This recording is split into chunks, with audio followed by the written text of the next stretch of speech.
Barbil digital media wing पक्षरु जातीय सांबादिकता दिवस पालन। केन्दुझर जिल्लार खनिज क्षेत्र बड़बिल पौरांचल तथा बड़बिल थाना अंतर्गत डिजिटल मीडिया विंग पक्षरु जातीय सांबादिकता दिवस बहु आडंबर सहकारे पालन हो जाइछि। एही परिप्रेक्षी रे बड़बिल वार्ड नंबर 15 स्थित होटेल विकी ठारे एक भव्य कार्यक्रम अनुष्ठित होइतिबा देखिबाकु मिलिथिला।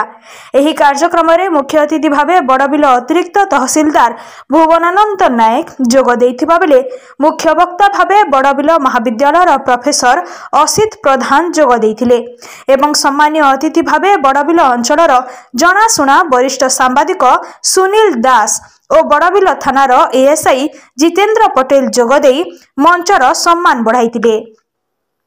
अंचलर कुनी कलाकार माने अतिथि मानंकु फूल तोड़ा देई और स्वागत संगीत माध्यम स्वागत करथिले। समस्त मंचासीन अतिथि सांबादिकता दिवस और जने सांबादिकर कार्य और तार कार्य प्रति निष्ठापरता एवं जने सांबादिकर दायित्व बोधता उपरे आलोकपात करथिले और आजिर आधुनिक जुगरे डिजिटल मीडिया प्रभाव विषय रे सभारे उपस्थित जनसाधारण को कहिबा सह साधारण जनतांक गोटे सांबादिक प्रति सेमानक कर्तव्य को मने पकाइथिले।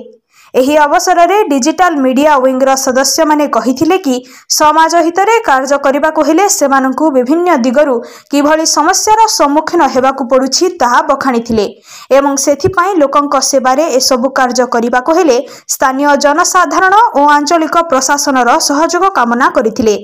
एही कार्यक्रम को बड़बिल डिजिटल मीडिया विंगर समस्त सदस्यंक मिलित सहयोग रे आयोजन करा जाइथिबा बेले बहु संख्यार बड़बिल अंचलर जनसाधारण और बुद्धिजीवी उपस्थित होई एही कार्यक्रमर गारिमा को द्विगुणित करथिले। केन्दुझर जिल्लारू सरोज कुमार महापात्रଙ୍କ रिपोर्टिंग।